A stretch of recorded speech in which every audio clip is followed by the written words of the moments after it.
दुनिया का सबसे बड़ा पाप शिर्क है मेरे प्यारे साहब। ये नाकाबिले माफी गुनाह है, अनफॉरगिवेबल है। अल्लाह की ऐसी कोई माफी नहीं। इन्नल्लाह ला यगफिरु अन युशरका बिही व यगफिरु मा दून ज़ालिका लिमन यशा। अल्लाह ताला शिर्क को माफ नहीं करेगा, शिर्क से छोटे जो गुनाह है वो माफ हो जाएं। शिर्क माफ होने वाला इतना डेंजरस गुनाह है ये। अगर इंसान शिर्क करके दुनिया से गया, बगैर तौबा किए मर गया, अगर शिर्क की हालत में मर गया, आप उसके लिए मग़फ़िरत की दुआ नहीं कर सकते। आपका बाप ही क्यों न हो, आपकी माँ ही क्यों न हो, आपका भाई ही क्यों न हो, मुशरिक के लिए मग़फ़िरत की दुआ करने की इजाजत भी आपको। इब्राहीम अलैहिस्सलाम अल्लाह की बारगाह में दुआ करते हैं, वग़फ़िर लि अबी इन्नहु काना मिनज़्ज़ालिमीन। ऐ अल्लाह मेरे बाप को बख्श दे, मेरे बाप को माफ कर दे, मेरा बाप भटक गया है, गुमराह हो गया है। अल्लाह ने कहा नहीं इब्राहिम, तुम्हारे बाप की बख्शिश नहीं हो, तुम्हारे बाप के लिए तुम्हें मग़फ़िरत की दुआ करने की इजाजत मिली। और क़यामत के दिन जब इब्राहीम अलैहिस्सलाम अल्लाह की बारगाह में आएंगे, उनके बाप को बच्चों की शक्ल में लाया जाएगा और पैरों के उसके पैर पकड़ के उनके बाप को जहन्नम की आग में डाल दिया जाएगा। तो अल्लाह कह रहा है कि अल्लाह के साथ किसी को शरीक मत करो। ये पहला हुक्म है कुरान। शिर्क सबसे बड़ा पाप है, सबसे बड़ा। दूसरी चीज व बिल वालिदैन इहसाना, और है मेरे बंदो अपने माँ बाप के साथ, अपने माता पिता के साथ, अपने वालिदैन के साथ अच्छा सलूक करो। वो माँ जिसने 9 महीने तुमको पेट में रखा और अपनी जान को खतरे में डाल के तुमको जन्म दिया, 2 साल अपने जिस्म की परवाह न करके तुमको दूध पिलाया, तुम्हारे लिए अपनी रातों का चैन कुर्बान किया, दिन का आराम कुर्बान किया, उस माँ के साथ अच्छा सलूक करो। वो बाप जो तुम्हारे आराम के लिए रात रात भर खटता था, दिन दिन भर खटता था, जिसने अपना सारा आराम त्याग दिया तुम्हारे लिए, जिसने तुम्हारे लिए परदेश में रह के जिंदगी गुजारी, अपने बाप की कुर्बानियों को याद करो, अपने बाप के साथ उसने सलूक करो।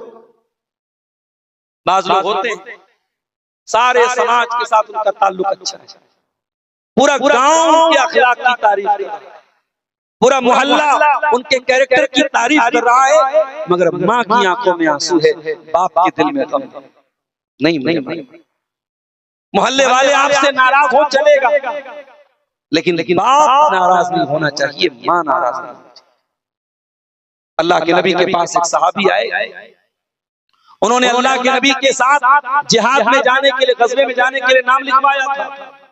कहा अल्लाह के नबी, मैं आपके साथ ग़ज़वे में जाना चाहता हूँ और मैं अपने माँ बाप को रोता हुआ छोड़ के आया हूँ, मेरे माँ बाप रो रहे थे, मैं उनको छोड़ के आया हूँ। आपने फरमाया जाओ अपने माँ बाप को हंसा करके आओ जैसे तुम रुला करके आए। याद रखो मेरे भाइयों, माँ बाप की आंखों में आंसू न लाना, माँ बाप को कभी रोने पर मजबूर न करना। कुरान में अल्लाह ताला दूसरा हुक्म हमको यही दे रहा है, व बिल वालिदैन इहसाना, अपने माँ बाप के साथ तुम अच्छा सलूक। और अगर ये माँ बाप तुमको बुढ़ापे में मिले तो बोझ न समझना, ये न सोचना कि ये कौन सी मुसीबत मेरे गले पर। अरे कितने ऐसे बदनसीब हैं जो तरसते हैं जिंदगी में बड़े बड़े डिसीजन लेने के पहले कि काश मेरे अब्बा होते तो मैं उनसे पूछ के राय लेता। कितने घर हैं जिन घरों से दुआएं चली गई, उन घरों की बरकत चली गई। अल्लाह की कसम, जब तक वो बूढ़ी माँ रहती है तुम्हें एहसास नहीं होता, लेकिन मैंने तजर्बा किया है, मैंने देखा है, जिंदगी में बड़े करीब से देखा है। घरों से माएं चली जाएं तो घरों से रौनक चली जाती है, घरों से बरकत चली जाती है। बूढ़ी माँ का ख्याल रखो, बूढ़े बाप का ख्याल रखो। अगर इतने बूढ़े हो गए, इतने कमजोर हो गए, तुम्हें बाप की गंदगी साथ करनी पड़ रही है, तो इसे बोझ न समझना, इसे तकलीफ न समझना, इसे अपनी खुशनसीबी समझना, इसे अपनी किस्मत समझना कि तुम्हारी माँ ने तुम्हारे बचपन में न जाने कितनी बार तुम्हारी गंदगी साफ की थी। अल्लाह ने तुम्हें मौका दिया कि माँ ने हजारों बार वो एहसान तुम्हारे साथ किया था, तुम कुछ सालों तक, कुछ दिनों तक अपनी माँ के साथ वो एहसान कर सको, वो काम कर सको। मेरे भाइयों, अगर ये नौबत आ जाए कि माँ बाप बिस्तर पर जाएं और उनकी तुम्हें खिदमत करनी पड़े, तो इसे अपनी सआदत समझना, अपनी खुशनसीबी। इसीलिए अल्लाह कुरान के 15वें पारे में कहता है, इम्मा यबलुगन्ना इंदकल किबरा अहदुहुमा, जब तुम्हारे माँ बाप में से कोई एक बूढ़ा हो जाए, औ किलाहुमा, या दोनों बूढ़े हो जाए, कोई तुमको एक मिल जाए या दोनों मिल जाए बुढ़ापे में। अगर दोनों मिल गए तो बहुत अच्छी बात है, माँ चली गई बाप बचाए, बाप चला गया माँ बची है। अगर एक बचा है, अकेला बचा है, तो अकेला तुम्हारे प्यार का, तुम्हारी केयर का, तुम्हारी तवज्जो का ज्यादा हकदार है। जब तक दो थे, दोनों एक दूसरे के सुख दुख में एक दूसरे का सहारा बन जाते थे, एक दूसरे को ढाढ़स बनाते थे, एक दूसरे को हौसला दिया करते थे। अकेला अगर बाप बचाए, अकेली अगर माँ बची है, तो कुरान उसका जिक्र पहले करता है, इम्मा यबलुगन्ना इंदकल किबरा अहदुहुमा, कोई एक तुमको बुढ़ापे में मिल जाए या दोनों बुढ़ापे में मिल जाए। आप लोग तो गांव देहात के रहने वाले हैं, शहरों में तो शादी हुई, शादी के 1 महीने के बाद बहू की डिमांड आ जाती है, मैं आपके माँ बाप के साथ नहीं रहूं। माफ कीजिए, हमारे यहाँ जो ज्वाइंट फैमिली सिस्टम रहता है, 5 भाई है, पांचों की शादी होगी, पांचों एक ही घर में रह रहे हैं, पांचों का किचन एक में है, देवर भाभी में कोई पर्दा नहीं, जेठ और भावज में कोई पर्दा नहीं, वो भी गलत है। और ज्वाइंट से हट करके जो सेपरेट सिस्टम है, जिसमें औलाद को माँ बाप से कोई मतलब नहीं होता, वो सिस्टम भी गलत है। कुरान क्या कह रहा है, तुम्हारे माँ बाप तुम्हारे पास होने चाहिए। अगर हम अपने भाइयों से शादी के बाद अलग भी रहते हैं, तो ऐसा ना हो कि माँ बाप से हमारा रिश्ता खत्म हो जाए, ताल्लुक टूट जाए। माँ बाप हमेशा हमारे पास है। कुरान कहता है, अगर तुम्हारे माँ बाप तुम्हारे पास बुढ़ापे में मिल जाएं, फला तकुल लहुमा उफ़्फ़िन, तो तुम उनको उफ़ भी न कहना। अरबी जबान में किसी को तकलीफ पहुंचाने के लिए सबसे मामूली कोई लफ्ज है तो उफ़ है। अल्लाह कह रहा है उनको उफ़ भी मत कहना। वला तनहरहुमा, डांट डपट करके बदतमीजी से उनसे बात न करना। वकुल लहुमा कौलन करीमा, और जब भी उनसे बात करना, अदब से बात करना, नरमी से बात करना। वक़्फ़िज़ लहुमा जनाहज़्ज़ुल्लि मिनर रहमा, और तू अपने शहर का डीएम बन जाए, कमिश्नर बन जाए, गांव का प्रधान बन जाए, एमएलए बन जाए, एमपी बन जाए, मुल्क का वजीर आजम बन जाए, स्टेट का वजीर आला बन जाए। जब माँ के कदमों के पास जाना तो अपनी माँ का बेटा ही अपने आप को समझना। जब बाप के पास जाना तो बाप के आगे अपने आप को चीफ मिनिस्टर न समझना, अपने आप को प्राइम मिनिस्टर न समझना, बाप के पास जाके अपने आप को बेटा ही समझना। वक़्फ़िज़ लहुमा जनाहज़्ज़ुल्लि मिनर रहमा, अपने माँ बाप के लिए अपने आप को बिछा देना, अपने आप को डाउन टू अर्थ कर लेना, अपने आप को नीचे कर लेना। और उसके बाद कुरान ने एक छोटी सी दुआ सिखाई। अमरपुर वालों, अगर ये छोटी सी दुआ आपको याद नहीं है और आप अपने माँ बाप के लिए दुआ नहीं करते, तो मुझे माफ कीजिए, आप अपने माँ बाप की मोहब्बत के मामले में आप अधूरे हैं। कुरान कहता है, वक़ुल लहुमा क़ौलन करीम वक़ुर रब्बिरहमुमा कमा रब्बयानी सगीरा, ये दुआ करो कि ऐ मेरे रब, मेरे माँ बाप पर रहम फरमा, इस तरीके से उन्होंने बचपन में मुझको पाला। ये छोटी सी दुआ है। जब भी दुआ के लिए हाथ उठाओ, अपने लिए दुआ मांगने के बाद, अपनी तंदुरुस्ती के दुआ मांगने के बाद, अपनी रोजी रोटी की दुआ मांगने के बाद ये दुआ जरूर पढ़ना, रब्बिरहमहुमा कमा रब्बयानी सगीरा, परवरदिगार मेरे माँ बाप पर रहम फरमा, इस तरीके से उन्होंने मुझको पाला। हजरत अब्दुल्लाह इब्न उमर खाने काबा का तवाफ कर रहे थे। एक देहाती आदमी अपनी माँ को कंधे पे बिठा के खाने काबा का तवाफ कर रहा था, तवाफ भी कर रहा था और अरबी का एक शेर भी पढ़ रहा था, इन्नी लहा बईरुहल मुज़ल्ललू, मैं अपनी माँ के लिए ऊंट बन गया हूँ, मैं अपनी माँ के लिए ऊंट बन गया हूँ जिसकी सवारी की जा रही है। मेरी माँ मेरे कंधे पे सवार होके मेरे कंधे पे बैठ के खाने काबा का तवाफ कर रही है। जब उसने तवाफ मुकम्मल कर लिया, अब्दुल्लाह इब्न उमर के पास आया, कहा अब्दुल्लाह इब्न उमर, आज मैंने अपनी माँ को तवाफ करा दिया खाने काबा का, अपनी पीठ को मैंने माँ की सवारी बना दिया, आज मुझे ऐसा लगता है कि मैंने माँ का हक अदा कर दिया। अब्दुल्लाह इब्न उमर कहते हैं, अल अदबुल मुफरद की सही रिवायत है, अब्दुल्लाह इब्न उमर कहते हैं, ला वला बिज़फ़रतिन वाहिदा, अरे नादान, तू माँ का हक अदा करने की बात करता है। तेरी माँ ने जब तुझको जन्म दिया था, तेरी माँ की जो चीख की आवाज निकली थी, अभी तो तूने उस आवाज का भी हक अदा नहीं किया। इस दुनिया में हमारी पैदाइश का सबब हमारे माँ बाप बहुत बड़े मोहसिन हैं हमारे, इसलिए कुरान कहता है वबिल वालिदैन इहसाना, अपने माँ बाप के साथ अच्छा सलूक। तीसरा हुक्म, वला तक़तुलू औलादकुम मिन इमलाक, और ऐ मेरे बंदो, अल्लाह की तीसरी वसीयत भी सुन लो। अल्लाह की तीसरी वसीयत यह है कि अपने बच्चों को कत्ल न करो। क्या मतलब? बच्चों को कत्ल न करो, बच्चों की हत्या न करो। मिन इमलाक, गुर्बत की वजह से, गरीबी की वजह से, पैसे के अभाव की वजह से, रोजी रोटी की कमी की वजह से अपने बच्चों को कत्ल न करो। आए अल्लाह, तू कह रहा है बच्चों को कत्ल न करो। बच्चा पैदा होगा, स्कूल में डालना होगा, पढ़ाना होगा, लिखाना होगा, खिलाना होगा, पिलाना होगा। कौन खिलाएगा, कौन पिलाएगा? अल्लाह ने फरमाया, नहनु नरज़ुकुकुम व इय्याहुम, मेरे बंदो तुमको भी रोजी हम देते हैं और तुम्हारे बच्चों को भी रोजी हम देते हैं। तो ये ना समझ कि तू रोजी रसा। अगर तुझे ये लगता है कि अपनी औलाद को तू खिलाता है, क्या दुनिया में यतीम बच्चे नहीं पलते? तुझे अगर ये लगता है कि तेरे बाजुओं में बड़ी ताकत है और अपने बाजुओं से तू कमाता है, क्या दुनिया में अपाहिजों के पेट नहीं भरते? क्या तुझे ये लगता है कि तेरी आंखें बड़ी तेज हैं और अपनी आंखों के जरिए तू रोजी रोटी कमा लेता है, क्या दुनिया में अंधों को खाना नहीं मिलता है? क्या बहरों को रोजी नहीं मिलती है?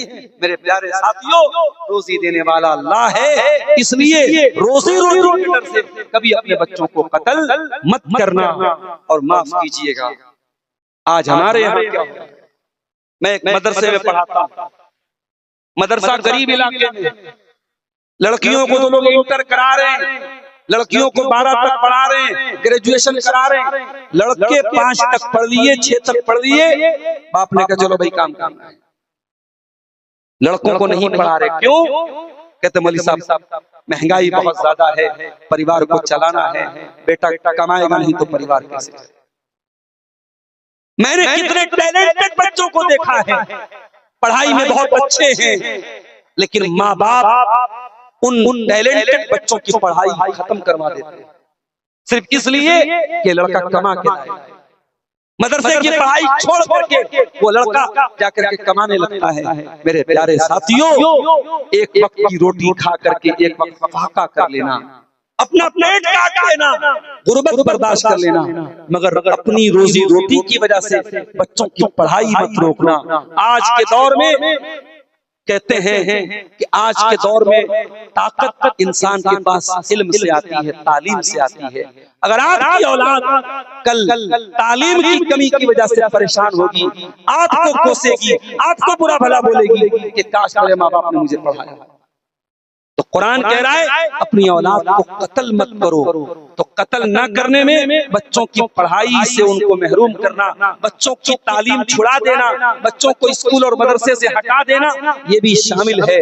जहां तक हो सके, जहां तक मुमकिन हो, बच्चों की पढ़ाई रोकने की कोशिश न करो, बच्चों की पढ़ाई को टूटने मत दो। उसके बाद फरमाया वला तक़रबुल फ़वाहिशा मा ज़हरा मिन्हा व मा बतन, और अल्लाह की चौथी वसीयत ये है फहश कामों के करीब न जाना, फवाहिश के करीब न जाना, गंदे कामों के करीब न जाना, अश्लील काम न करना, वल्गर काम न करना, गंदे और घिनौने काम न करना। फवाहिश का मतलब समझते हो? अरबी जबान में जब कोई चीज बहुत उभरी हुई हो उसको अरबी में फहश बोलते हैं। तो शरीयत की नजर में जो गुनाह इतने गंदे हो कि अब उसके बारे में तकरीर करने की जरूरत नहीं है, हर इंसान जानता है कि ये गलत है। जैसे ज़िना, जैसे लिवातत है, मर्द का मर्द के साथ गलत काम, जैसे नौजवानों का मुस्तज़नी करना है, अपने हाथों से अपने जिस्म को बर्बाद करना, ये तमाम गुनाह ये फवाहिश है। और कुरान कह रहा है वला तक़रबुल फवाहिश, तुम फहश कामों के करीब भी मत जाओ। गौर कर रहे हैं आप? कुरान फहश काम करने से नहीं, फहश काम के करीब भी जाने से। अगर आपका मोबाइल आपको फहश कामों की तरफ लेके जा रहा है, मोबाइल के करीब न जाओ। अगर आपका इंटरनेट आपको फहश कामों के करीब लेके जा रहा है, इंटरनेट के करीब न जाओ। अगर आप किसी स्कूल और कॉलेज में जहाँ कोई एजुकेशन की तालीम हो रही है, लड़के लड़कियां साथ में पढ़ाई कर रहे हैं और वहां पढ़ाई करने की वजह से आप फहश कामों के गंदे कामों के करीब जा रहे हैं, तो कुरान कह रहा है वला तक़रबुल फवाहिश, फहश कामों के करीब न जाओ। और जब फहश कामों की बात आई तो अल्लाह ने एक बात और फरमाया मा ज़हरा मिन्हा व मा बतन। एक बेहयाई वो होती है जो नजर आती है और एक बेहयाई वो होती है जो घर के अंदर होती है। एक ओपन होती है, एक सीक्रेट होती है, एक नजर आती है, एक हिडन होती है, छुपी हुई होती है। कुरान कह रहा है ओपन बेहयाई से भी बचो और सीक्रेट बेहयाई से भी बचो। औरत घर के बाहर निकलती है नकाब में, पर्दे में, लेकिन घर के अंदर देवर से कोई पर्दा नहीं है, खाला के लड़कों से कोई पर्दा नहीं है, मामू के लड़कों से कोई पर्दा नहीं है, चाचा के लड़कों से कोई पर्दा नहीं है, ताया के लड़कों से कोई पर्दा नहीं है। घर के बाहर नकाब में निकलती है और घर के अंदर मोबाइल पर गैर मर्दों से कॉल के जरिए बात करती है, वीडियो कॉल के जरिए बात करती है।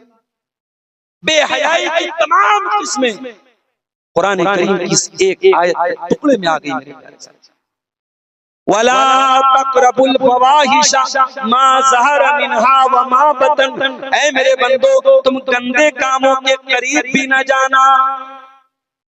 ऐ अल्लाह, लड़का जवान हो गया, लड़की जवान हो गई, दोनों के अंदर एक दूसरे के लिए अट्रैक्शन है। मर्द को औरत की जरूरत है, औरत को मर्द की जरूरत है। ऐ अल्लाह तू तो मना कर रहा है फहश कामों के करीब न जाना, गंदे कामों के करीब न जाना। ऐ अल्लाह जो नेचुरल तौर पर, जो फितरी तौर पर तूने मर्द के अंदर ख्वाहिश रखी है, औरत के अंदर ख्वाहिश रखी है, उस ख्वाहिश को कैसे पूरा किया जाए, उसका तरीका भी कुरान में। उसका तरीका क्या है? वअनकिहुल अयामा मिनकुम वस्सालिहीन मिन इबादिकुम व इमाइकुम। अपने लड़कों और लड़कियों की शादी कराओ, निकाह कराओ, सही उम्र हो जाए निकाह। और जब निकाह कराओगे तो ऑटोमेटिक इनकी ख्वाहिशें हलाल तरीके से पूरी। इसीलिए अल्लाह के नबी नौजवानों को खिताब करके फरमाते हैं या माशर शबाबी मन इस्तताअ मिनकुमुल बाता फलयतज़व्वज। ऐ नौजवानों, जो तुम में से शादी की ताकत रखता है वो निकाह कर ले, इन्नहु अग़ज़्ज़ु लिलबसर व अहसनु लिलफर्ज। इसलिए कि निकाह करने से उसकी शर्मगाह की हिफाजत हो जाएगी, उसकी आंखों की हिफाजत हो जाएगी। मगर एक बात बताओ, आज का दौर वो दौर है कि शादी के बाद भी गारंटी नहीं है कि इंसान की ठरक पूरी होती है। आज के दौर में कितने मर्द हैं जो एक्स्ट्रा मैरिटल अफेयर रख रहे हैं, कितनी औरतें हैं जो शादी के बाद गैर मर्दों से ताल्लुक रख रही हैं। तो निकाह कर लेने से ख्वाहिशात पर कंट्रोल होता है जब अल्लाह का तकवा और अल्लाह का डर साथ में होगा। अगर अल्लाह का डर नहीं होगा तो शादी के बाद भी मर्द जिना करता है, औरत जिना करती है। इसीलिए कुरान जिना को इतना बड़ा पाप करार देता है कि अगर कुंवारा लड़का लड़की जिना करे तो कुरान कहता है अज़्ज़ानियतु वज़्ज़ानी फजलिदू कुल्ला वाहिदिन मिनहुमा मिअत जल्दा। जिना करने वाली औरत को और जिना करने वाले मर्द को 100 कोड़े मारो, 100 कोड़े मारो। वला ताखुज़कुम बिहिमा रअफ़तुन फी दीनिल्लाह। और जब ये सजा दी जाए तो पब्लिक प्लेस में दी जाए, सार्वजनिक स्थल पे दी जाए, सबके सामने दी जाए, सबके सामने 100 कोड़े मारो। और अल्लाह कह रहा है कि जब ये सजा दी जाए तो कोई मुरव्वत न की जाए। और अगर जिना करने वाला मर्द शादीशुदा है और जिना करने वाली औरत शादीशुदा है और इस्लामी अदालत है, इस्लामी कानून है, तो सजा क्या है? सजाए मौत है और बड़ी दर्दनाक मौत है, पत्थरों से मार मार के उस जालिम को खत्म। इसीलिए इस्लाम जिना को रोकने के लिए वो तमाम चोर दरवाजे बंद करता है जहां से समाज में जिना आता है। इसीलिए इस्लाम औरत को हुक्म देता है वला युबदीना ज़ीनतहुन्ना, औरत अपनी ज़ीनत को गैर मर्दों के सामने जाहिर न करे। इंस्टाग्राम पर फोटो न डाले, फेसबुक पर तस्वीरें न डाले, अपने व्हाट्सएप के स्टेटस पर तस्वीरें न डाले। औरत को इस बात की इजाजत नहीं है कि वो अपनी तस्वीरें, अपने फोटोज गैर मर्दों के सामने जाहिर करे, अपनी सुंदरता, अपनी खूबसूरती की नुमाइश करे। आप यकीन करें आज इंस्टाग्राम पर हजारों आईडी ऐसी है जो मुसलमान औरतों की, बल्कि उसमें कुछ बेगैरत ऐसे होते हैं कि औरत गंदे गंदे वीडियो बना रही है और उसका शौहर भी उसमें शामिल है। चंद पैसों के लिए शौहर अपनी बीवी के जिस्म की नुमाइश करवा रहा है और शौहर भी मुसलमान है, बीवी भी मुसलमान। ये ऐसे मुसलमान हैं जिनके बारे में शायर का वो शेर याद आता है, वज़ा में तुम हो नसारा तो तमद्दुन में हुनूद, ये मुसलमान हैं जिन्हें देख के शर्माए।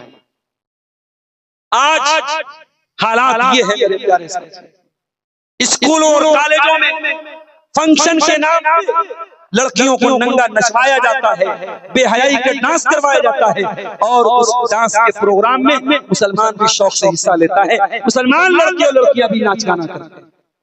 कुरान कहता है वला तक़रबुल फवाहिशा मा ज़हर मिनहा व मा बतन, खबरदार फहश कामों के करीब न जाना, गंदे कामों के करीब न जाना, चाहे वो छुपे हुए हो चाहे वो खुले हुए। 4 चीजें हो गई।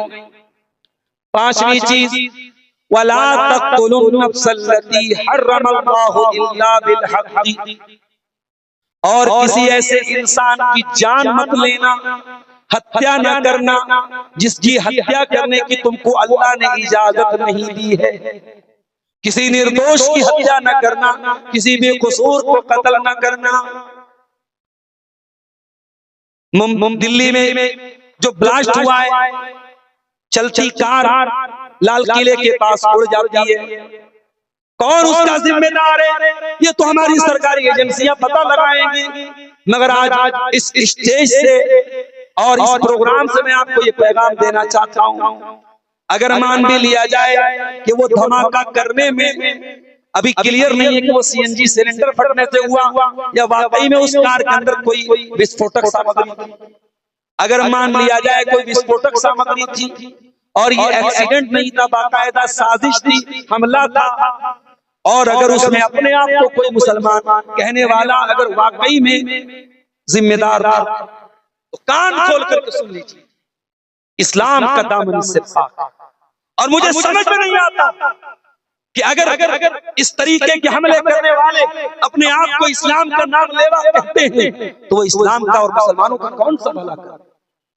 जब इस तरीके का देश में हमला होता है पूरे देश की फजा खराब होती है, पूरे देश का माहौल खराब होता है। अभी मैं ट्रेन पर आ रहा था बनारस से, जब मैं ट्रेन पर पटना के लिए बैठा, मैं चुपचाप से अपनी सीट पर लेटा हुआ था, नीचे लोग मोबाइल पर न्यूज देख रहे थे और गालियां दे रहे थे मुसलमानों को। इसका मतलब ये हुआ कि ये हमला कराने वाले ये चाहते हैं कि माहौल बिगड़े और मुसलमानों को शक की नजर से देखा जाए और मुसलमानों को ताने सुनने पड़े और मुसलमानों का जीना हराम। इसलिए कम से कम ये जितने आतंकवादी हमले होते हैं इनको करने वाला कोई मुसलमानों का हमदर्द तो नहीं हो सकता है, उससे मुसलमानों को कोई बेनिफिट मिलने वाला है। याद रखो मेरे भाइयों, न मुसलमान कभी आतंकवादी हो सकता है, न इस्लाम कभी आतंकवाद की शिक्षा दे सकता है। कुरान की आयत में पढ़ रहा हूं और अल्लाह 10 बातों की वसीयत हमको कर रहा है और उन 10 में से 5वीं बात क्या है? वला तक़्तुलुन नफ्सल्लती हर्रमल्लाहु इल्ला बिल हक़्क़ि। खबरदार किसी निर्दोष की, किसी इनोसेंट पर्सन की, किसी बेकसूर की हत्या मत करो। अरे इस्लाम तो वो दीन है जो एक इंसान की जान लेने को पूरी मानवता का कत्ल करार देता है, पूरी मानवता की हत्या करार। कुरान कहता है मन कतल नफ्सन बिगैरि नफ्सिन औ फसादिन फिल अर्दि फकअन्नमा कतल अन्नास जमीआ। एक इंसान की जान लेने वाला, एक इंसान को कत्ल करने वाला पूरी इंसानियत का कातिल है। इसलिए ये जितने बम धमाके होते हैं, ये जितने आतंकवादी काम होते हैं, कभी गौर कीजिएगा उससे इस्लाम का तो कोई भला नहीं, उससे मुसलमानों का तो कोई भला नहीं। उल्टे इस तरीके के हादसों को बुनियाद बना के अब देखिए मीडिया वाले न्यूज चला रहे हैं कि साहब डॉक्टर पकड़े जाए। उसमें लखनऊ के डॉक्टर को पकड़ा, एक हरियाणा के डॉक्टर को पकड़ा और कह रहे हैं कि ये जिहादी लोग डॉक्टर बन जाएं, इंजीनियर बन जाएं, तब भी ये दूसरों को कत्ल करते हैं और दूसरों का बुरा चाहते हैं। आप समझ रहे हैं इसके पीछे साजिश क्या है? इसके पीछे साजिश ये है कि आइंदा मुसलमान लड़के जब मेडिकल की तालीम हासिल करने जाए तो वहां भी उनका जीना हराम कर दिया जाए। वो इंजीनियर न बन पाए, वो डॉक्टर न बन पाए, वो हायर एजुकेशन भी हासिल न कर सके। तो ये जितने आतंकवादी हमले होते हैं ये इंसानियत के भी खिलाफ है, ये भारत के भी खिलाफ है और ये हमारे इस्लाम के भी खिलाफ है। इस्लाम कतई इसकी इजाजत। ये 5 चीजें हो गई।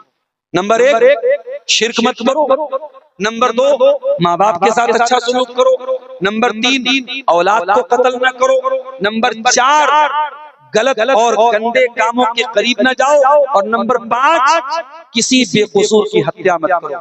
ये 5 चीजों का हुक्म देने के बाद अल्लाह कहता है ज़ालिकुम वस्साकुम बिही लअल्लकुम ताक़िलून। ये अल्लाह ताला तुमको वसीयत कर रहा है ताकि तुम अक्लमंद बन जाओ।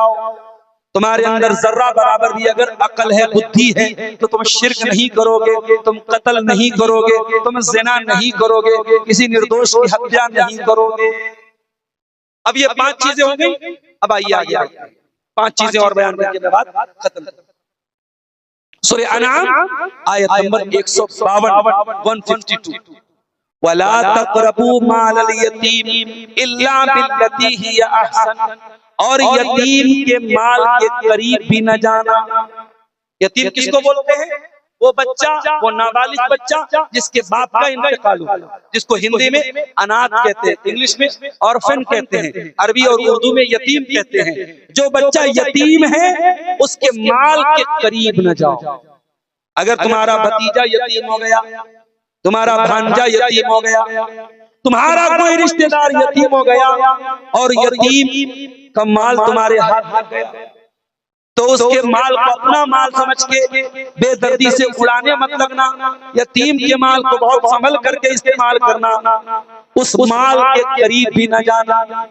इल्ला बिल्लती ही अहसन। हाँ, अगर यतीम का माल उसी के ऊपर खर्च हो रहा है तो कर सकते हो। हत्ता यबलुगा अशुद्धा, यहाँ तक कि वो यतीम जब जवान हो जाए, बालिग हो जाए, उसका माल उसके हवाले कर। आज आपके झारखंड में बहुत सारे इदारे ऐसे चलते हैं जहाँ यतीम बच्चे पढ़ते हैं। बनात के इदारे हैं जहाँ यतीम बच्चियां पढ़ती हैं। मैं उन इदारों के जिम्मेदारों को एक पैगाम देना चाहता हूँ, खबरदार, अगर यतीम बच्चों के नाम पे आपको कोई चंदा मिल रहा है, यतीम बच्चियों के नाम पे आपको कोई पैसा मिल रहा है, उसके बारे में बहुत एहतियात करना। कहीं ऐसा ना हो कि यतीम का माल खाने के आप भी जिम्मेदार हो। यतीम का माल कहीं हमारे पेट में न चला जाए। अगर गया यतीम का माल हमारे पेट में तो कुरान क्या कहता है, सुन लीजिए, इन्नल्लज़ीना याकुलूना अमवालल यतामा ज़ुल्मन इन्नमा याकुलूना फी बुतूनिहिम नारा। जो लोग यतीम का माल खाते हैं वो अपने पेट में जहन्नम की आग खाते हैं। अरे यतीम वो होता है जिसका बाप नहीं है, जिसकी मर्जी थप्पड़ मार दे, जिसका जी चाहे गाली दे दे, कोई बचाने वाला नहीं, कोई डिफेंस करने वाला नहीं, कोई सपोर्ट करने वाला नहीं। इस यतीम का कोई सपोर्ट करने वाला नहीं, उस यतीम का मेरा अल्लाह सपोर्ट करता है।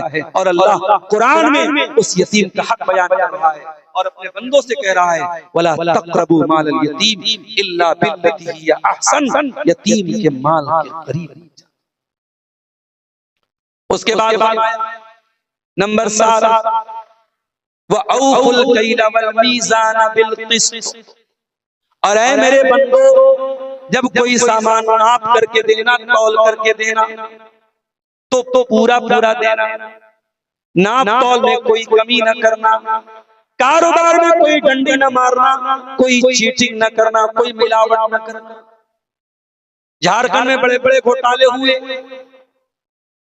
उसका जिम्मेदार बड़े बड़े लोगों को करार दिया गया। बहुत सारे घोटाले सच में हुए, बहुत सारे घोटालों का इल्जाम भी लगा। लेकिन आप गौर कीजिए, ये घोटाले क्यों होते हैं, ये सामानों में मिलावट क्यों होती है? जब इंसान के दिल से अल्लाह का डर निकलता है, जब ऊपर वाले को जवाब देने का एहसास निकलता है, तभी इंसान घोटाला करता है, करप्शन करता है। दुनिया के सारे करप्शन, सारे भ्रष्टाचार, सारी बेईमानी, सारी खयानत को खत्म करने का एक ही तरीका है, अल्लाह के कैमरे का डर पैदा हो जाए। दुनिया में कैमरा लगा होता है, इंसान चोरी नहीं करता, कैमरा लगा है। आप देखिए जहां जहां टोल है, टोल प्लाजा पे भी कैमरा लगा है। अभी दिल्ली में जो कार का बम धमाका हुआ, कार धमाका हुआ, उस कार का भी वीडियो इंटरनेट पर आ गया है। वो टोल पे वो आदमी जब फ्यूल भरवाने गया था, पेट्रोल भरवाने गया था, तो उसकी तस्वीर उसमें आ गई। तो टोल पे भी कैमरा लगा। दुनिया में कैमरे क्यों लगते हैं? ये कैमरे इसलिए लगते हैं ताकि कभी मौका पड़े तो अपराधी को पकड़ा जाए। हमारे ड्राइवर साहब बड़ी स्पीड में गाड़ी चला रहे थे, हाईवे पर एक जगह कैमरा लगा था और स्पीड, वो कैमरा स्पीड को भी ट्रैक करता है। अगर आपकी स्पीड 80 के ऊपर है, 100 के ऊपर है, फौरन मोबाइल पर मैसेज आ जाएगा, चालान कर जाएगा। दुनिया का कैमरा अगर अपराध को कंट्रोल कर सकता है तो सोचो अल्लाह का कैमरा उसमें कितना पावर। दुनिया का कैमरा बहुत जूम करेगा, आधा किलोमीटर 1 किलोमीटर दूर किसी चीज को जूम कर लेगा, लेकिन अल्लाह का कैमरा कैसा कैमरा है? व इन्ना अलैकुम लहाफिज़ीन किरामन कातिबीन यालमूना मा तफअलून। अल्लाह का कैमरा किरामन कातिबीन की शक्ल में, फरिश्तों की शक्ल में सबके साथ मौजूद है। वो फरिश्ते हमारी एक एक हरकत को वॉच कर रहे हैं, एक एक अमल को लिख रहे हैं, रिकॉर्ड कर रहे हैं। आज अमरपुर मटरों की सरजमीन पर जलसा हो रहा है, प्रोग्राम हो रहा है, और मैं बनारस से आपके बीच में आके तकरीर कर रहा हूँ। कल कयामत के दिन ये धरती, ये इलाका, ये जमीन भी हमारे हक में गवाही देगी। ये भी वीडियो बना रही है, एक वीडियो मोबाइल में बन रहा है, कैमरे में बन रहा है, एक वीडियो ये जमीन बना रही है, एक वीडियो ये जमीन बना रही है, और ये जमीन भी कयामत के दिन वीडियो पेश है। यौमइज़िन तुहद्दिसु अख़बारहा, कयामत के दिन जमीन बोलेगी, जमीन बताएगी। तो अल्लाह के कैमरे से डरो मेरे प्यारे साथी, अल्लाह की रिकॉर्डिंग से डरो, अल्लाह के अज़ाब से डरो, और नाप तौल में कोई कमी न करो, कारोबार में कोई चीटिंग न करो। अरे हराम के चंद पैसे घर में आ भी गए और मकान आलीशान बन गया और कपड़े आलीशान पहन लिए और बच्चों ने अच्छा खाना खा लिया, लेकिन कयामत के दिन उसका अंजाम बहुत बुरा होगा। इसलिए मेरे प्यारे साथियों, कुरान हमें 7वां हुक्म दे रहा है, वअऊफुल कैला वल मीज़ान बिल क़िस्त, कि जब नाप तौल करो तो पूरा पूरा सामान तौल। अब एक सवाल पैदा हुआ, एक आदमी चावल का कारोबार करता है, दुकान पर कोई चावल लेने आया, उसने 1 किलो चावल तौल करके दिया, उसने पूरा पूरा 1 किलो तौला, कुछ दाने जब चावल को निकाल करके पॉलिथीन में डाल रहा था, कुछ दाने जमीन पे गिर गए। आए अल्लाह, तू ये कह रहा है कि नाप तौल पूरी पूरी करके दो, क्या अगर कुछ दाने जमीन पर गिर गए और दुकानदार ने 1 किलो सामान दिया और 1 ग्राम कम हो गया, जानबूझ के नहीं कम किया, अनजाने में कम हो गया, आए अल्लाह, क्या एक एक दाने का तू हिसाब लेगा? क्या एक एक ग्राम का तू हिसाब लेगा? फरमाया ला नुकल्लिफु नफ्सन इल्ला वुसअहा। ऐ मेरे बंदो, घबराओ नहीं, परेशान न हो, हम उतना ही बोझ डालेंगे जितना तुम उठा सको, तुम्हारी ताकत से ज्यादा तुम्हारे ऊपर बोझ नहीं डालेंगे। जानबूझ करके जो बेईमानी करोगे उसकी पकड़। अनजाने में अगर किसी को सामान दिया और कुछ 19-20 हो गया, नरम गरम हो गया, उसकी अल्लाह क्या पकड़नी। जानबूझ करके जो मिलावट करोगे, जो भ्रष्टाचार करोगे, जो कटौती करोगे, जो डंडी मारोगे, उसका हिसाब अल्लाह क्या देगा।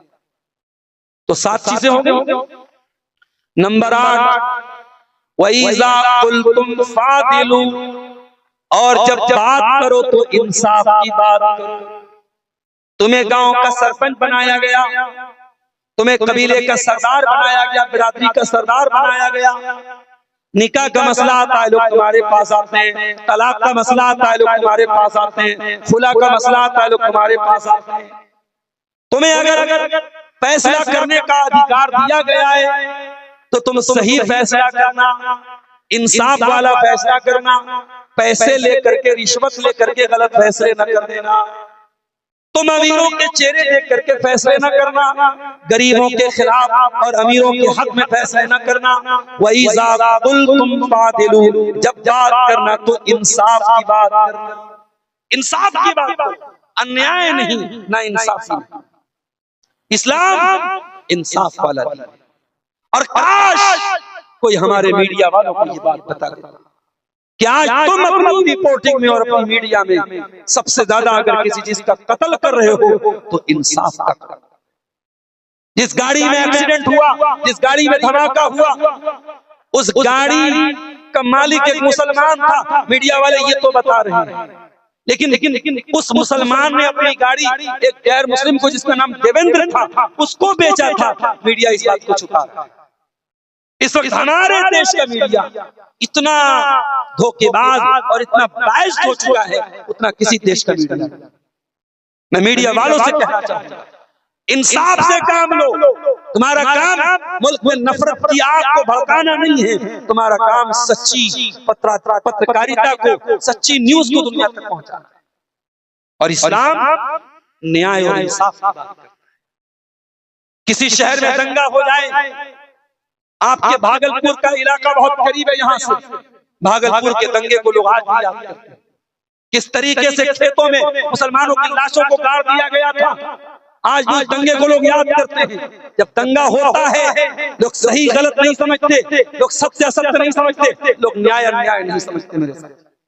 मगर कुरान वो किताब है और इस्लाम वो दीन है जो हमें ये सिखाता है, चाहे दंगा हो, चाहे युद्ध हो जाए, चाहे जंग हो जाए, कोई भी हालत आ जाए, न्याय का दामन हमें नहीं छोड़ना।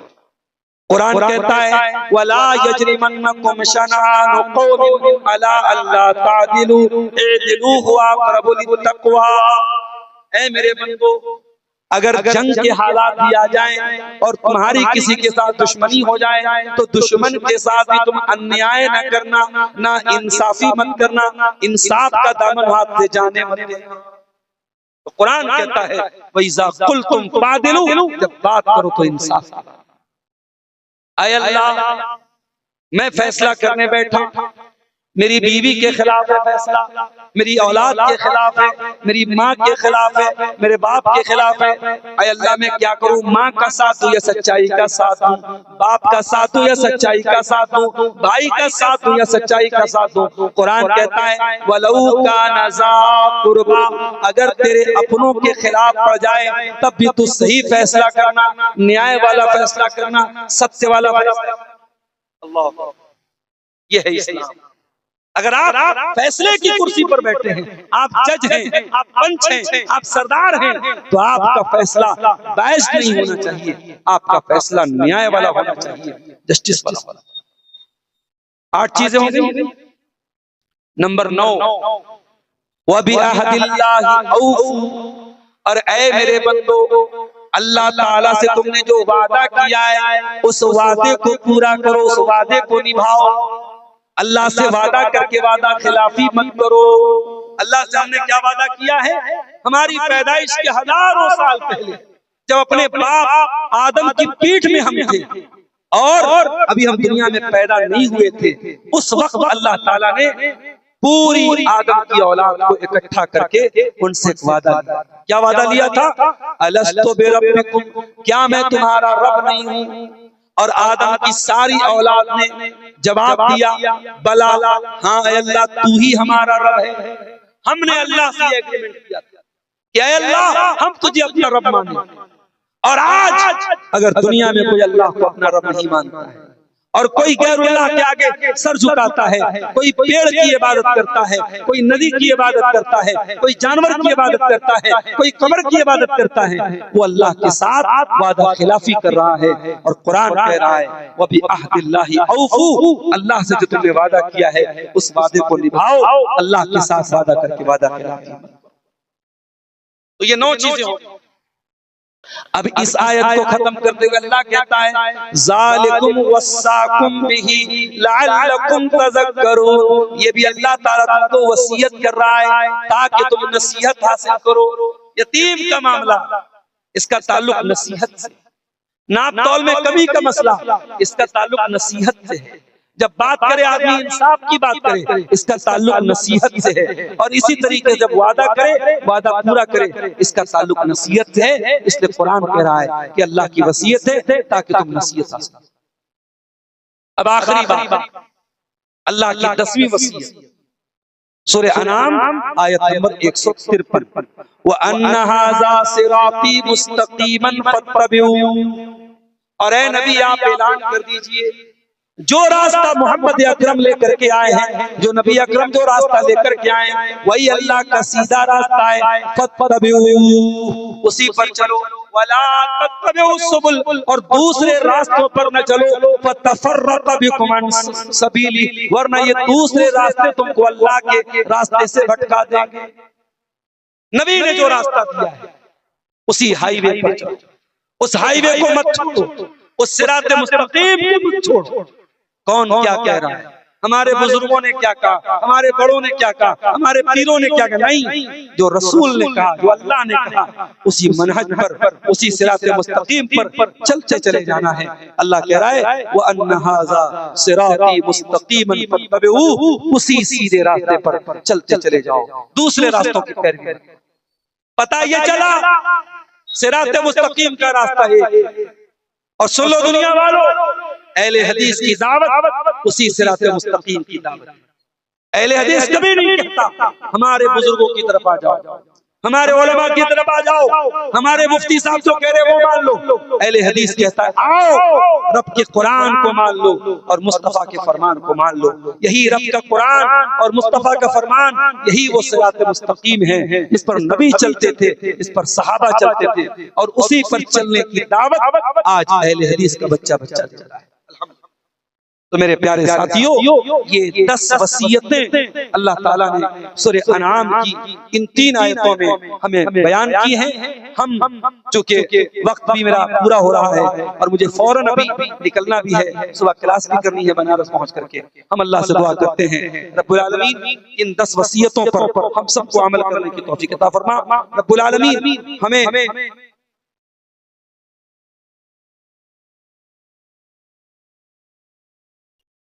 ये 2 सवाल आया है, जवाब देके बात खत्म करता हूँ।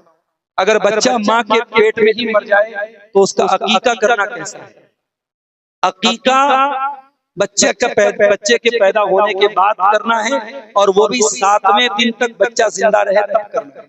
अगर 7वें दिन के पहले बच्चे का इंतकाल हो गया तो आपको अकीका करने की जरूरत नहीं है, और माँ के पेट में ही मरा है तो फिर उसका अकीका करने का कोई मतलब नहीं है। वल्लाहु आलम। दूसरा सवाल है, एक माँ अपने बच्चे को कितने दिन दूध पिला सकती है? कुरान करीम ने दूध पिलाने की जो अक्सर मुद्दत यानी मैक्सिमम पीरियड जो बताया गया वो 2 साल है। 2 साल तक माँ जो है अपने बच्चे को दूध पिला सकती है। अगर कभी बच्चा उससे ज्यादा टाइम तक पी ले तो कोई गुनाह की बात नहीं है, लेकिन जो हक है बच्चे का और जो माँ को पिलाने का हुक्म है वो 2 साल। वल्लाहु आलम बिस्सवाब। अल्लाह ताला हम सबको नेक अमल अच्छी समझ की तौफीक अता फरमाए। रब्बुल आलमीन आज की हमारी इस हाज़िरी को कबूल फरमाए, हम दुनिया और आखिरत दोनों जहां में कामयाब हो, आमीन। व आखिर दावाना अल्हम्दुलिल्लाहि रब्बिल आलमीन। अस्सलामु अलैकुम। माशा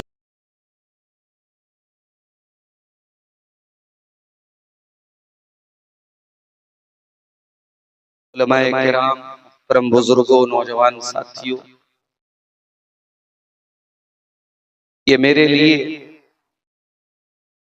बहुत खुशी का मौका भी है और सच पूछिए तो गैर मुतवक्का है।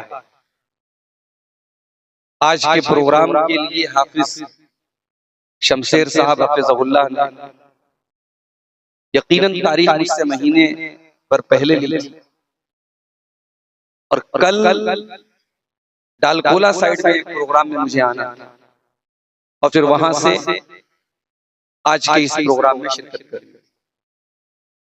मुसलसल 1 हफ्ते से 10 दिन से सफर, प्रोग्राम, तबीयत भी ठीक नहीं थी और मदरसे का भी मामला था। कल मैंने डालकोला का सफर कैंसिल कर दिया और हाफिज साहब को भी मैसेज कर दिया कि मैं नहीं आ पाऊंगा। लेकिन चूंकि इस इलाके में जब मैं बिल्कुल शुरुआत में आता था, मुझे याद है पहला प्रोग्राम इस इलाके में गालिबन 2009 या 10 के आसपास हुआ था। उस वक्त से हमारे अजीज, हमारे मोहतरम हाफिज शमशेर साहब से हमारे ताल्लुकात हैं, दोस्ती है। और शेख ने कहा कि आप नहीं आएंगे तो फिर हमारी बड़ी बदनामी होगी। और चूंकि इज्जत, एक दोस्त की इज्जत को अपनी इज्जत समझना चाहिए, इसलिए बहुत बड़ा रिस्क लेकर के मैं बनारस से तकरीबन 12:15 बजे निकला, पटना पहुंचा। पटना से बाई कार आपके बीच में अभी तकरीबन 9:30 बजे पहुंचा। रास्ते में मुझे मालूम हुआ कि ये जो महद ज़ैद इब्न साबित है और इस इदारे के आज कितने बच्चों को दफ्तार बांधी? 42 बच्चे आज इस इदारे से कुरान करीम की हिफ्ज की तकमील कर चुके हैं और उनके सरों पे दस्तार बांधी गई है। इस इदारे की उपलब्धि और एक कारनामा मुझे रास्ते में इस इदारे के स्टाफ ने, शेख तस्लीमुद्दीन साहब ने बताया कि मरकजी जमीयत अहले हदीस हिंद के मुसाबके में पहला इनाम पाने वाला इसी इदारे का एक तालिब इल्म, इसी इदारे से पढ़ा हुआ, उसने पहला इनाम हासिल। ये बहुत बड़ी कामयाबी है और बहुत कम वक्त में इस इदारे ने अगर इतना बड़ा कारनामा अंजाम दिया है कि यहाँ का तालिब इल्म ऑल इंडिया लेवल के मुकाबले में अव्वल इनाम पा रहा है, तो मैं समझता हूँ कि ये इस इदारे के जो जिम्मेदार हैं और इदारे के जो स्टाफ हैं उनकी मेहनत और उनकी कुर्बानियों का नतीजा है। दुआ है रब्बुल आलमीन इस इदारे को मजीद तरक्की अता फरमाए और ये इदारा दिन दूनी रात चौगुनी तरक्की करे। मेरे भाइयों, झारखंड के इस इलाके में ये प्रोग्रामों का सीजन नहीं। आमतौर से आपके इलाके में फरवरी और मार्च में प्रोग्राम और कुछ प्रोग्राम मैंने दे भी रखे हैं, कुछ फरवरी में है, कुछ अप्रैल में है, रमजान के बाद। तो ये मौसम इस इलाके के प्रोग्रामों का नहीं और काफी मौसम में ठंडक और खुनकी भी हम महसूस कर रहे हैं। इसके बावजूद आप हजरात का इतनी बड़ी तादाद में इस पिंडाल के नीचे जमा होना इस बात की दलील है कि कुरान और सुन्नत से मोहब्बत की जो शमा है वो हर मौसम की शिद्दत बर्दाश्त करने के लिए आपको आमादा करती है और आप अपने आराम और बिस्तर को छोड़ के इस प्रोग्राम में आए हैं। अल्लाह हम सब के जमा होने को कबूल फरमाए। कुरान करीम की एक आयत मैंने आपके सामने पढ़ी है, सूरतुल अनआम आखिर की आयत 151 नंबर की आयत। कुरान करीम की इस आयत में और इसके बाद की 2 आयतों 151, 152 और 153 सूरह अनाम की इन 3 आयतों में अल्लाह ताला ने अपने बंदों को 10 अहकाम दिए। इनको अहकाम अशरा भी बाज़ उलमा ने इन अहकाम को अहकाम अशरा कहा है, बल्कि एक सही हदीस में हजरत अब्दुल्लाह इब्न मसूद कहते हैं कि अगर किसी को अल्लाह ताला की वसीयत देखना है, जिस वसीयत के ऊपर जनाब मोहम्मद रसूलुल्लाह सल्लल्लाहु अलैहि वसल्लम की मुहर लगी है, तो वो कुरान की इन 3 आयतों को देख ले, कुरान की इन 10 वसीयतों को। मेरी आज की तकरीर इन्हीं 10 वसीयतों पर होगी। इन 10 बातों को बयान करके मैं आपसे इजाजत लूंगा और फौरन मैं बनारस के लिए वापस आऊंगा। सबसे पहले तो हम ये समझ लें कि अल्लाह ताला ने इन 10 बातों को वसीयत क्यों कहा। अरबी जबान में जब कोई बात बहुत मजबूती से कही जाए, बहुत ताकीद के साथ कही जाए, बहुत जोर दे करके कही जाए, उसको अरबी में वसीयत कहते हैं। इसीलिए मरने वाला मरने से पहले अपने वारिसीन को जो बातें बता के जाता है, उसको भी वसीयत कहा जाता है। तो कुरान की इन 3 आयतों में अल्लाह ने 10 वसीयत दी। आइए कुरान खोलते हैं, सूरह अनाम आयत नंबर 151। कुल तालू अत्लु मा हर्रम रब्बुकुम अलैकुम। ऐ नबी आप फरमा दीजिए, आओ मैं तुमको पढ़ के सुनाता हूँ। कुल तालू अत्लु, आओ मैं तिलावत करता हूँ, मैं पढ़ता हूँ। नबी का एक काम ये भी था, नबी कुरान की तिलावत करके सुनाते। इसीलिए अल्लाह कुरान में अपने नबी की ड्यूटी बयान करते हुए फरमाता है, वल्लज़ी बअथ फिल उम्मिय्यीन रसूलन मिनहुम यतलू अलैहिम आयातिही व युज़क्कीहिम व युअल्लिमुहुमुल किताब वल हिकमा। अल्लाह ने अनपढ़ लोगों के बीच में, जो लिखना पढ़ना नहीं जानते थे, उनके बीच में उन्हीं में से एक रसूल भेजा। वो रसूल उनको कुरान की आयतों को पढ़ पढ़ के सुनाते हैं। ये अलग बात है कि नबी तो कुरान पढ़ पढ़ के सुनाते थे और नबी का उम्मती आज कुरान को रेशम के कपड़े में लपेट कर रखे। जरा अपने दिल पे हाथ रख के बताओ, ये बेचारे मेरे पीछे जो बैठे हैं कुरान के हुफ़ाज़, ये तो कुरान पूरा याद करते हैं, कुरान का दौर करते हैं, लेकिन आम पब्लिक की मैं बात कर रहा हूँ। कितने लोग तो ऐसे हैं साल भर कभी कुरान की शक्ल तक। रमजान का महीना आता है तो गैरत जाती है, शर्म आती है, तो कुछ लोग कुरान खोल लेते हैं, वरना साल भर कुरान को लपेट के हम गर्दो गुबार में अटने के लिए छोड़ देते हैं। इसीलिए अल्लाह ताला कुरान करीम में अपने नबी की जुबान से कहलवाता है, वक़ाल रसूलु या रब्बि इन्न कौमी इत्तखज़ू हाज़ल कुरआन महजूरा। कयामत के दिन अल्लाह के रसूल शिकायत करेंगे, कंप्लेंट करेंगे अपनी उम्मत की। कौन कंप्लेंट कर रहा है? रसूल कर रहे हैं। किसके पास? अल्लाह के पास। क्या शिकायत करेंगे? वक़ाल रसूलु या रब्बी, रसूल कहेंगे ऐ मेरे रब, इन्न कौमी इत्तखज़ू हाज़ल कुरआन महजूरा। मेरी कौम ने कुरान को छोड़ दिया, कुरान को छोड़ दिया। कुरान को हमने दवा इलाज की किताब, कुरान पढ़ के मरीज को दम कर रहे हैं, जायज है, हराम नहीं, मगर ये कुरान का सेकेंडरी पर्पस है, प्राइमरी पर्पस नहीं है, बुनियादी मकसद नहीं है। कुरान का बुनियादी मकसद आपकी बीमारियों, आपके जिस्म की बीमारियों को दूर करना नहीं, आपके दिल की बीमारियों को दूर करना। ये कुरान अल्लाह की वो किताब है मेरे साथ। लौ अंज़लना हाज़ल कुरआन अला जबलिन लरअयतहु खाशियन मुतसद्दिअन मिन खश्यतिल्लाह। इस कुरान को अगर हमने किसी पहाड़ के ऊपर भी उतारा होता तो पहाड़ भी अल्लाह के खौफ से चूर चूर हो जाता, रेजा रेजा हो जाता। हम तो इतने कठोर दिल हो चुके हैं, इतने सख्त दिल हो चुके हैं कि कुरान सुनकर और कुरान पढ़ करके भी आज हमारे दिलों पर कोई असर नहीं। तो अल्लाह अपने नबी से कह रहा है, कुल तालू अत्लु मा हर्रम रब्बुकुम अलैकुम। ऐ नबी आप कह दीजिए, मैं पढ़ के सुनाता हूँ, तिलावत करता हूँ, आओ मा हर्रम रब्बुकुम अलैकुम, तुम्हारे रब ने कौन कौन सी चीजों को तुम्हारे ऊपर हराम करार दिया है। नंबर 1, अल्लाह तुशरिकू बिही शैआ, अल्लाह के साथ किसी को शरीक मत करना, शिर्क मत करना। ये कुरान के 10 अल्लाह की 10 वसीयतों में से पहली वसीयत है, अल्लाह के साथ शिर्क मत करना, अल्लाह का अधिकार किसी और को मत देना।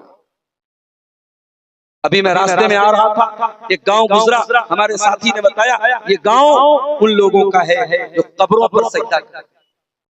हिंदुस्तान में करोड़ों ऐसे मुसलमान जिनके दिमागों पे पट्टी डाली जो अल्लाह के वलियों और पैगंबरों और बुजुर्गों की कब्रों पर जाके सजदा करते हैं, उनसे मुरादें मांगते हैं।